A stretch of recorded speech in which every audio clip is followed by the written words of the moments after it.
Subscribe now and press the bell icon. Never miss an update.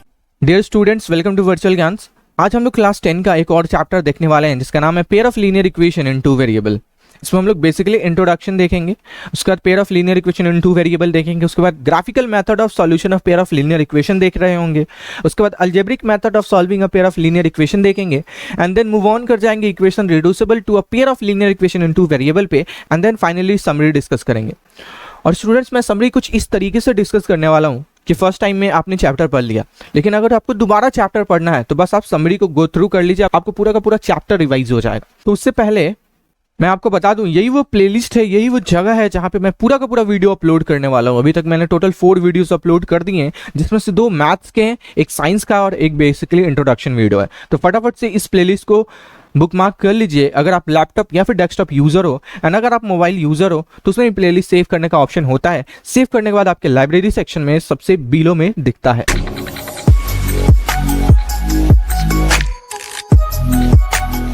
तो सबसे पहले मैं तो इंट्रोडक्शन डिस्कस करना चाहूंगा, मुझे इस चैप्टर की पढ़ने की जरूरत क्यों पड़ी। एक सिनारियो कंसीडर कीजिए, एक लड़की है अखिला, उसको राइड भी इंजॉय करना है और एक हुपला गेम भी खेलना है। हुपला गेम बेसिकली वो होता है कि लाइन से हम लोग आइटम को रख देते हैं और एक रिंग फेंकते हैं, वो रिंग जिस आइटम में चला जाता है वो आइटम आपका हो जाता है। ठीक है, बेसिकली ये गेम होता है। तो उसको राइड भी करना है और हुपला भी गेम खेलना है। ठीक है, तो उसके बाद कुछ सिनारियोज हैं जिसको कंसिडर करना पड़ेगा। जितने टाइम वो हुपला खेल रही है is half the number of ride she had, मतलब जितना राइड ली है उसके हाफ ऑफ द टाइम्स वो हुपला गेम खेलेगी। मतलब अगर सपोज दैट 10 बार राइड ली है तो 5 बार वो हुपला गेम खेल सकती है। एक राइड का कॉस्ट 3 रुपए है और एक बार गेम खेलने का कॉस्ट 4 रुपए है और टोटल उसके पास 20 रुपये है। तो बताना है वो कितने बार राइड की है और कितने बार हुपला गेम खेली है। तो ये जो क्वेश्चन है इसका आंसर अभी मैं कुछ देर के बाद डिस्कशन करूंगा। उससे पहले मैं आपको थोड़ा सा और इंट्रोडक्शन देना चाहता हूं पेयर ऑफ लीनियर इक्वेशन का। So the general form of a pair of linear equation, pair of linear equation का जनरल फॉर्म होता है ये a1x plus b1y plus c1 equal to 0 and a2x plus b2y plus c2 equal to 0, जहां a1 b1 c1 a2 b2 c2 constant term होता है and a1 का square plus b1 का square कभी भी 0 के इक्वल नहीं होता है एंड a2 का स्क्वायर प्लस b2 का स्क्वायर भी कभी भी 0 के इक्वल नहीं होता है। कुछ यहाँ पे मैंने एग्जांपल दिए हैं पेयर ऑफ लीनियर इक्वेशन के। पहला है 2x plus 3y minus 7 equal to 0 and दूसरा है 9x minus 2y plus 8 equal to 0। अब हम लोग चलते हैं डायरेक्ट क्वेश्चन पे, जो मैंने क्वेश्चन देखा था। तो क्वेश्चन वही है, अखिला को दोनों चीज करना है। तो पहला सिनारियो कंसिडर कीजिए, जितने बार वो राइड करेगी उसके हाफ ऑफ द टाइम्स वो हुपला गेम खेल सकती है। सपोज दैट वो हुपला गेम y टाइम्स खेल सकती है, तो जाहिर सी बात है राइड x टाइम्स करेगी। और एक बार राइड का कॉस्ट 3 लग रहा, तो पता नहीं कितने बार वो राइड किए तो 3x हो जाएगा। और एक बार गेम खेलने का कॉस्ट 4 लग रहा है, तो पता नहीं कितने बार वो गेम खेली है, तो टोटल 4y हो जाएगा। ठीक है, और वो किसके इक्वल आएगा? 20 रुपये के इक्वल। ठीक है, ये इक्वेशन हम लोग बनाएंगे तो x minus 2y equal to 0 बनेगा। तो 2 इक्वेशन बन गए। अब इन दोनों इक्वेशन को क्या करना है, मेरे को सॉल्व करना है। तो सॉल्व करने के लिए मैं क्या करूंगा, यहाँ पे मैं x लिख देता हूँ और यहाँ पे मैं y लिख देता हूँ। ठीक है, टोटल मैं x और y के 2 वैल्यूज निकालने वाला हूँ। ठीक है, तो फिलहाल मैं इसके लिए वैल्यूज निकालता हूँ। यहाँ पे अगर आप y 0 पुट करोगे तो x का वैल्यू कितना आएगा? 0 आएगा। ठीक है, मतलब y 0 पुट करो तो x का वैल्यू कितना आएगा? 0। एंड अगर आप y1 पुट करोगे तो x का वैल्यू कितना आएगा? 2 आएगा। तो पहला पॉइंट 0,0 मिला और दूसरा पॉइंट क्या मिला? 2,1। ठीक है, 2,1। दूसरा पॉइंट यहाँ पे कुछ होगा, वाइट से मैं डिनोट करता हूँ। ठीक है, यहाँ पे 2,1 होगा और फिर इस दोनों पॉइंट से मैं ये इक्वेशन खींच दूंगा। ठीक है, ये वाला इक्वेशन। उसके बाद मैं अब ग्राफ बनाऊंगा इसके लिए। तो इस वाली इक्वेशन में भी हम लोग जब पुट करेंगे तो हमारे पास 2 पॉइंट आएगा। एक तो हमारे पास आ जाएगा 0,5, ठीक है, और एक हमारे पास आ जाएगा 4,2। तो यहाँ पे 0,5 और 4,2 से मैंने डिनोट कर दिया ये वाली इक्वेशन को। ठीक है, उसके बाद मैं क्या करूंगा कि ये दोनों जहां पे भी कट करेगा वही मेरा ओरिजिनल सॉल्यूशन आ जाएगा। तो कहां पे कट कर रहा? 4,2 पे। तो ओरिजिनल सॉल्यूशन क्या आ जाएगा? 4 और 2, मतलब x की वैल्यू क्या हो जाएगी? 4। मतलब टोटल 12 रुपये वो खर्च करेगा क्या करने में? राइड करने में। और y की वैल्यू कितनी आएगी? 2, मतलब 8 रुपये खर्च करेगा गेम खेलने में। ठीक है, एक और मेरे पास क्वेश्चन है, Romila went to a stationery shop, Romila stationery shop पे गई and purchase 2 pencil and 3 eraser, ठीक है, 2 पेंसिल खरीदी एंड 3 इरेजर खरीदी। पेंसिल का कॉस्ट कितना है नहीं पता, तो 2x प्लस 3y हम लोग लिख सकते हैं, किसके इक्वल होगा, 9 के इक्वल होगा। हर friend Sonali Shaw the same variety, new variety of pencil and eraser, इसकी फ्रेंड सोनाली है वो new variety of pencil and eraser देखी और वो 4 पेंसिल एंड 6 इरेजर खरीदी, मतलब 4x प्लस 6y। ये किसके इक्वल हो जाएगा, 18 के। दो इक्वेशन बन चुके हैं, ठीक है, 2x plus 3y equal to 9 और 4x plus 6y equal to 18। Equation को सॉल्व करने आपको आता है, ठीक है। यहाँ पे फर्स्ट इक्वेशन को अगर मैं सॉल्व करूं तो y को 0 पुट करूंगा तो x की वैल्यू कितनी आ जाएगी, 9/2, मतलब पहला आ जाएगा 9/2 0 एंड x को 0 पुट करूंगा तो y की वैल्यू कितनी आ जाएगी, 3, तो 0,3, ठीक है। तो इसके लिए ये निकल गया, वैसे इसके लिए भी निकाल लूंगा। अगर x 0 मैं पुट करता हूं तो y कितना आ जाएगा, 3, एंड अगर y में 0 पुट करता हूं तो x कितना आ जाएगा, 18/4 यानी 9/2, 0, ठीक है। तो ये इसके लिए पॉइंट हो गया और ये इसके लिए पॉइंट हो गया। तो अब हम लोग क्या करेंगे, दो पॉइंट्स मिल गए हैं दोनों के, अब इन दोनों पॉइंट की मदद से इक्वेशन रिप्रेजेंट करेंगे और जहां पे कट करेगा वो हमारा सॉल्यूशन आ जाएगा। तो 3,1 हमारा सॉल्यूशन आ जाएगा, ठीक है। यानी पेंसिल का कॉस्ट कितना है, 3 रुपीज और इरेजर का कॉस्ट कितना है, 1 रुपीज, ठीक है। एक और क्वेश्चन हम लोग देखते हैं। 2 rails are represented by the equation this and this, represent the situation graphically, इसको ग्राफिकली सिचुएशन को रिप्रेजेंट करना है 2 रेल्स को।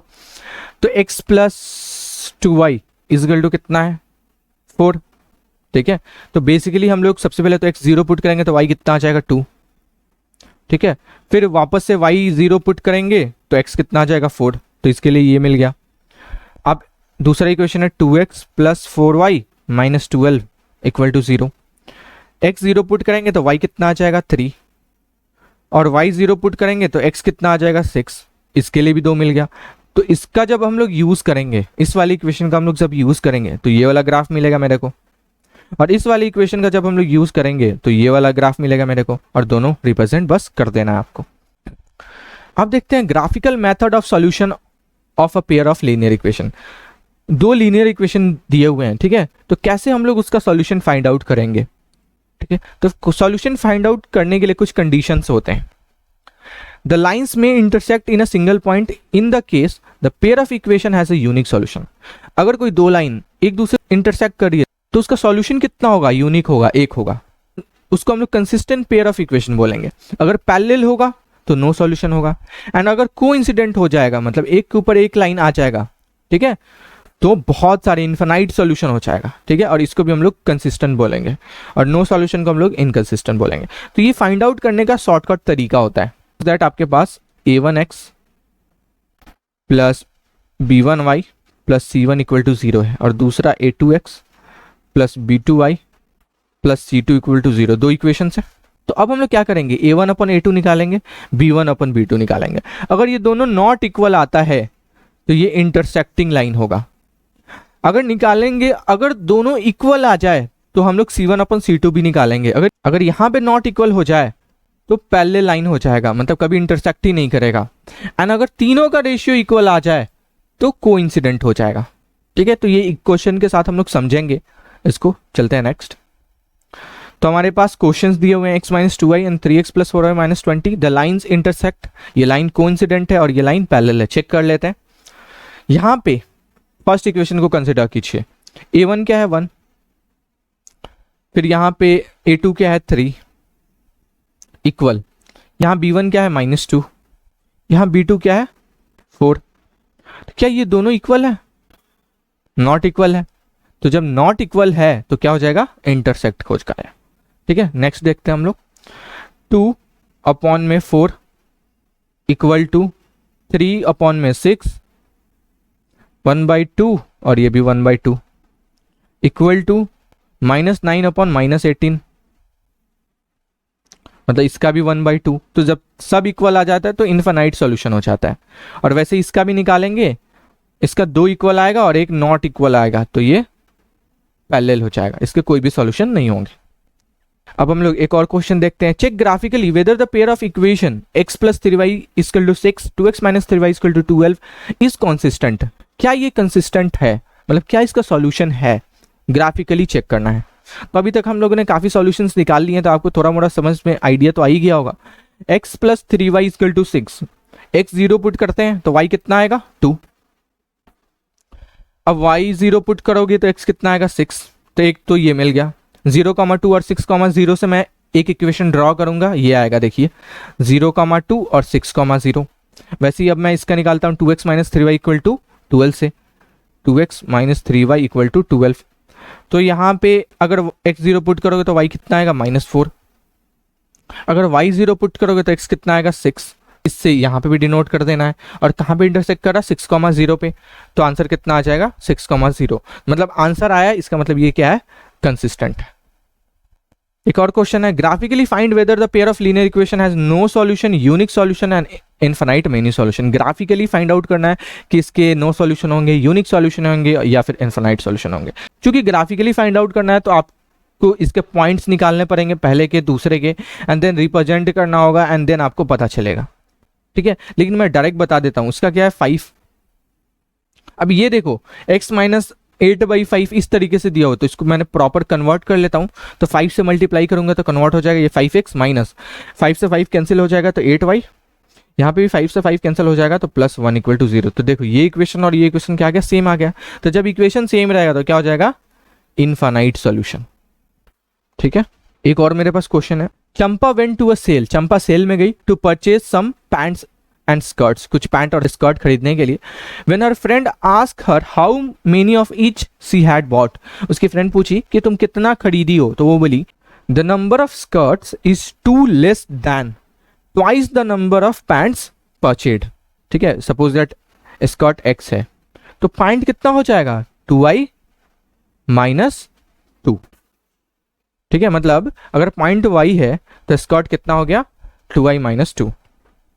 Also the number of skirt is 4 less than 4 times the number of points purchased, ठीक है। x is equal to 4y minus 4, ठीक है। तो आपको दो इक्वेशन बन गए। ये पहला इक्वेशन क्या है, x minus 2y equal to 2, और दूसरा इक्वेशन क्या है, x minus 4y equal to 4। दो इक्वेशन बने और आपको सॉल्व करने आता है। सिंपली इसके 2 पॉइंट निकालिए, इसके 2 पॉइंट निकालिए और रिप्रेजेंट कर दीजिए ना। अब देखते हैं algebraic method of solving a pair of linear equation. Pair of linear equation को सॉल्व करने के कुछ अलजेब्राइक मेथड भी होते हैं।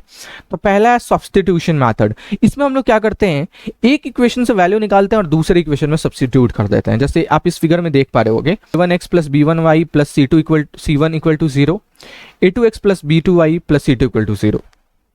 मैं क्या कर रहा हूँ, पहले इक्वेशन से x का वैल्यू निकाल रहा हूँ और y का वैल्यू निकाल रहा हूँ और दूसरे इक्वेशन में पुट कर दे रहा हूँ और हमारा आंसर निकल जा रहा है। तो ये कैसे करते हैं, देखिए 7x minus 15y equal to 2, यहां से क्या लिख सकते हो, x is equal to 2 plus 15y upon 7, मतलब x का वैल्यू आ गया। अब ये x का वैल्यू मैं सेकेंड इक्वेशन में पुट कर दूंगा, तो 2 plus 15y upon 7 plus 2y equal to 3, ठीक है। ये मेरे को इक्वेशन मिल चुका है। तो उम्मीद करता हूँ आपको ये इक्वेशन सॉल्व करने आता होगा। नहीं आता है फिर भी मैं बता देता हूँ। सिंपली इसका एलसीएम ले लेंगे, 7 आ जाएगा और यहाँ पे 2 प्लस 15y हो जाएगा और ये कितना हो जाएगा 14y इज इक्वल टू 3, ठीक है। फिर इसको सॉल्व किया मैंने तो 19y is equal to 21 minus 2, 19 आएगा, y कितना आ जाएगा 1। अब y 1 आ गया, यहाँ पे y पुट कर दो 1, तो ये कितना हो जाएगा 15 प्लस 2 17/7, मतलब x 17/7 आ गया और y कितना आ गया 1 आ गया। तो बेसिकली हमारा सॉल्व हो चुका है सब्स्टिट्यूशन मेथड से। अब नेक्स्ट चलते हैं हम लोग। नेक्स्ट हमारा है इलिमिनेशन मेथड। इलिमिनेशन मेथड क्या होता है, जैसे हम क्वेश्चन देखते हैं, the ratio of income of 2 person are 9:7 and the ratio of their expenditure is 4:3. If each of them manage to save 2000 per month, find their monthly incomes. ठीक है, income का इतना है और एक्सपेंडिचर का इतना है और सेव इतना हो रहा है, ठीक है। तो बेसिकली 9x माइनस 4y किसके इक्वल होगा 2000 के, और सेकेंड से 7x माइनस 3y, ये भी किसके इक्वल होगा 2000 के। बेसिकली क्या हो रहा है, ये 9x अर्न कर रहा है, 4y खर्च हो जा रहा है और 2000 बच रहा है। ये भी 7x अर्न कर रहा है, 3y खर्च हो जा रहा है, कितना बच रहा है 2000। दो इक्वेशन बन चुके हैं। अब हमको क्या करना है, इलिमिनेट करना है एक वेरिएबल को। तो इलिमिनेट करने के लिए यहाँ 9 है, यहाँ 7 है, तो हम लोग क्या करेंगे, इसके कोफिशिएंट से इसमें मल्टीप्लाई करेंगे और इसके कोफिशिएंट से इसमें मल्टीप्लाई करेंगे। तो ये क्या हो जाएगा, 9 7 63x, 4 7 28y is equal to 14,000। और वैसे ये भी 63x minus 27y is equal to 18,000। फिर इसको सॉल्व करेंगे, ये माइनस, ये प्लस, ये माइनस, ये कैंसिल आउट हो जाएगा। ये कितना आएगा, यहाँ पे सॉल्व करता हूँ, ये आ जाएगा minus y is equal to minus 4000। तो y कितना आ गया 4000। तो अब आप x निकाल सकते हो, किसी भी इक्वेशन पुट करोगे x निकल जाएगा। तो ये बेसिकली एलिमिनेशन मेथड होता है। सो अब हम लोग मूव ऑन कर चुके हैं मल्टीप्लिकेशन मेथड पे। मल्टीप्लिकेशन मेथड क्या होता है, इसको बेसिकली हम लोग क्रॉस मल्टीप्लिकेशन मेथड बोलते हैं। इसमें क्रॉस मल्टीप्लाई किया जाता है। सो मेरे पास फॉर्मूला क्या होता है, तो फॉर्मूला होता है x upon b1c2 minus b2c1 is equal to y upon c1a2 minus a1c2 is equal to 1 upon a1b2 minus a2b1। अब हम लोग क्या करेंगे, यहाँ पे बेसिकली इन सब का वैल्यू पुट करेंगे। तो सपोज दैट इन सब का वैल्यू पुट करने पे यहाँ पे 2 आया और यहाँ पे 3 आया और यहाँ पे सपोज दैट 6 आया, ठीक है। तो अब हमको क्या चाहिए, x का वैल्यू चाहिए, तो इन दोनों इक्वेशन को लेंगे। x बाई 2 इक्वल टू 1/6, 2 3 जा 6, तो x इक्वल टू कितना है 1/3। और y का वैल्यू लेने के लिए ये दोनों को लेंगे, तो y/3 इक्वल टू 1/6, 3 2 जा 6, मतलब y इक्वल टू कितना आ गया 1/2। तो इस तरीके से हम लोग मल्टीप्लिकेशन मेथड के साथ वर्क करते हैं। इस क्वेश्चन का इक्वेशन बनाना है, चलिए बनाते हैं। From a bus stand in Bangalore if you buy 2 ticket in to Malleswaram and 3 ticket to Yeshwantpur, ठीक है। 2 टिकट मलेश्वरम का और 3 टिकट यशवंतपुर का, द टोटल कॉस्ट कितना हो रहा है 46। And if you buy 3 ticket to Malleswaram, 3 ticket Malleswaram का एंड 5 टिकट यशवंतपुर का, तो टोटल कॉस्ट कितना हो रहा है 74, ठीक है। तो अब हमको इन दोनों का फेयर निकालना है। तो दो इक्वेशन है, आपको मैं फॉर्मूला अभी बताया हूँ, बस आप वैल्यू पुट कीजिए। ये a1 का है, ये b1 का है, ये c1 का है, ये a2 का है, ये b2 का है, ये c2 का है। वैल्यू पुट कीजिए, आप आसानी से इसका आंसर फाइंड आउट कर सकते हो। सो अब हम लोग पढ़ते हैं equation reducible to pair of linear equation in 2 variable.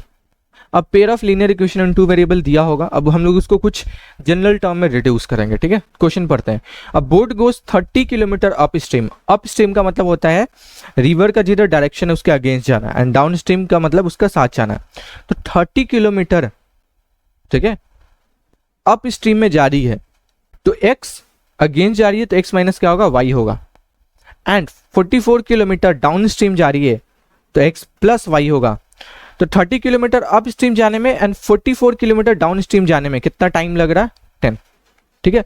Simply speed equal to क्या होता है डिस्टेंस बाय टाइम, तो टाइम इक्वल टू क्या हो जाएगा डिस्टेंस बाय स्पीड, ठीक है। तो ये डिस्टेंस है और ये स्पीड है, ये टाइम है, ये भी टाइम है, और इसका सम क्या आएगा टाइम ही आएगा, ठीक है। नेक्स्ट इक्वेशन क्या है 40 किलोमीटर अप स्ट्रीम, मतलब 40 upon x minus y, plus 55 kilometre downstream, मतलब 55 अपॉन एक्स प्लस वाई। और इतना करने में कितना टाइम लग रहा है 13 आवर। तो क्या निकालना है आपको x और y, मतलब स्टेम का स्पीड और बोट का स्पीड। तो अब हम लोग क्या करेंगे 1 अपॉन एक्स माइनस वाई को क्या मान लेंगे x मान लेंगे, ठीक है। तो 30 और ये x हो गया, और 1 अपॉन एक्स प्लस वाई को हम लोग y मान लेंगे, तो 44y हो गया। ये किसके इक्वल होगा 10 के। फिर वैसे इसका भी 40x plus 55y is equal to 13। अब उसके बाद से ये दो इक्वेशन बन चुके हैं, आप इसको सॉल्व कर सकते हो। अब जैसे ये सॉल्व हो जाएगा, तो 1 अपॉन एक्स माइनस वाई की वैल्यू क्या है कैपिटल एक्स, और 1 अपॉन एक्स प्लस वाई की वैल्यू क्या है कैपिटल वाई, ठीक है। तो यहां से एक इक्वेशन बनेगा और यहां से एक इक्वेशन बनेगा, और वापस से आपको ये दोनों इक्वेशंस भी सॉल्व करने पड़ेंगे, तब आपको एक्चुअल आंसर पता चलेगा। सो फाइनली अब हम लोग पहुंच चुके हैं इस चैप्टर के समरी में। तो हम लोगों ने इसमें क्या देखा, लीनियर इक्वेशन इन 2 वेरिएबल देखा, उसके जनरल इक्वेशंस देखे, फिर कैसे उसके ग्राफ बनाए जाते हैं, फिर लीनियर इक्वेशन सॉल्व करने के लिए कैसे कितने सारे मेथड होते हैं, अलजेब्राइक मेथड होता है, ग्राफिकल मेथड होता है। ग्राफिकल मेथड हम लोग इस तरीके से सॉल्व करते हैं। कुछ कंडीशन होता है निकालने का कि दोनों इक्वेशन इंटरसेक्टिंग है या फिर कोइंसिडेंट है या फिर पैरेलल है। मेथड कौन कौन से थे? सब्स्टिट्यूशन थे, एलिमिनेशन थे, क्रॉस मल्टीप्लिकेशन मेथड थे। देन फाइनली हम लोग equation reducible to pair of linear equation भी देखें, कैसे रिड्यूस कर सकते हैं। और फिर फाइनली यहाँ पे एक एग्जांपल भी दिया हुआ है। तो आप इस समरी को देख लोगे एक बार तो आपको पूरा चैप्टर का रिवीजन हो जाएगा। सो स्टूडेंट्स, अगर आपको वीडियो अच्छा लगा तो इस वीडियो को लाइक एंड शेयर कर दीजिए। एंड अगर आप मेरे चैनल पर नए हैं तो मेरे चैनल को सब्सक्राइब कर दीजिए। एंड अगर आपने इस चैनल को सब्सक्राइब कर भी दिया है तो प्लीज अपने दोस्तों के साथ शेयर कीजिए ताकि वो भी ये सारे कंटेंट का यूज कर पाए। एंड एक और मोस्ट इंपॉर्टेंट बात कि स्टूडेंट, आप लोग इस वीडियो को देख रहे हैं बट आप कमेंट सेक्शन में कमेंट नहीं करते हो कि आपको ये वीडियो कैसा लग रहा है, अच्छा लग रहा है या फिर बुरा लग रहा है। अगर आपको अच्छा भी लग रहा है तो आप कमेंट कीजिए, अगर आपको बुरा भी लग रहा है तो आप कमेंट कीजिए, हम लोग उसको सुधारने की कोशिश करेंगे। सो स्टूडेंट्स, इस वीडियो में फिलहाल इतना ही and I will see you next time.